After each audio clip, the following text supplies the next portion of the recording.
Con su permiso, presidente. Voy a, de manera muy breve, a hacer referencia a cómo va a operar financiera y presupuestalmente esta transacción. Si me ponen la primera lámina, solamente es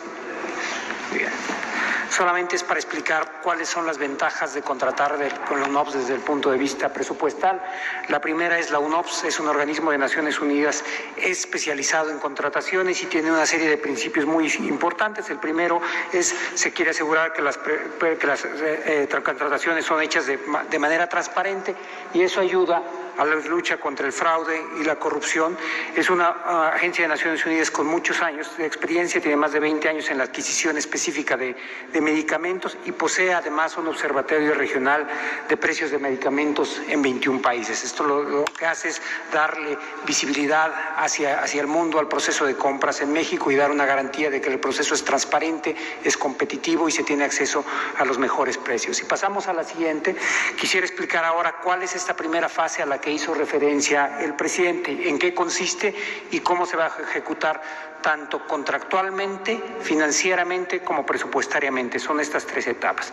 Lo primero, ¿en qué consiste? Se van a contratar 384 claves de medicamentos por un monto de 32,000 millones de pesos. ¿Cómo se ejecuta? Se hace un convenio específico con la UNOPS que establece de manera muy clara cuáles son los hitos que detonan los pagos. Es decir, un hito puede ser cuando ellos hacen la adjudicación de un contrato, cuando se hace el embarque del medicamento, cuando llega el medicamento. Es decir, hay ciertos hitos que en el momento en que se cumplen se va a hacer pago. Y después, el instrumento a través del cual se ejecuta financieramente es una carta de crédito, que será el vehículo financiero que respalde el convenio. Queremos explicar exactamente cómo opera este vehículo financiero. Entonces, lo primero es, como yo hacía referencia, se hace un convenio entre el Gobierno de México y la UNOPS, donde se establecen los términos y las condiciones de la transacción. El segundo paso es, el Gobierno de México instruye al Banco de Desarrollo, a Bancomex en este caso, que emita una carta de crédito que es enviada al banco de la UNOPS, al banco que Naciones Unidas tiene para estas transacciones.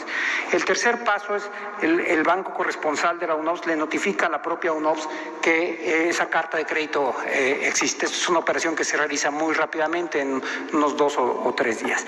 Y después, una vez que se empiezan a cumplir cada uno de esos hitos, la UNOPS reporta el hito.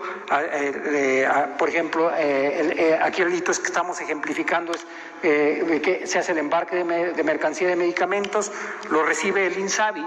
El INSABI le comunica ahora a Bancomex que puede empezar el proceso, un clic más, que puede empezar el proceso de pagos, y el pago se realiza en una operación entre bancos y bancos. Esta es una operación estándar que tiene décadas, por cierto, de existir cuando hay operaciones de compra y venta de mercancías entre dos países. Esa es la forma en la que la operación va a estar ejecutándose a nivel financiero. Ahora, lo que quisiéramos explicar es muy brevemente qué es lo que va a pasar a nivel presupuestal. El INSABI, que es la contraparte que está operando con la UNOPS, va en realidad a acumular el conjunto de demanda de medicinas para distintas entidades. El INSABI para el sector central, para el gobierno federal, y que incluye entes como SEDENA y CEMAR, y después entes que son entidades bajo control presupuestal como IMSS, ISSSTE o el propio Pemex. Y después lo que se hace es, del presupuesto de cada una de estas entidades se va a liquidar la carta de crédito. Así es como va a operar. Esta es la parte financiera, que es un reflejo de la parte contractual. ¿Ustedes?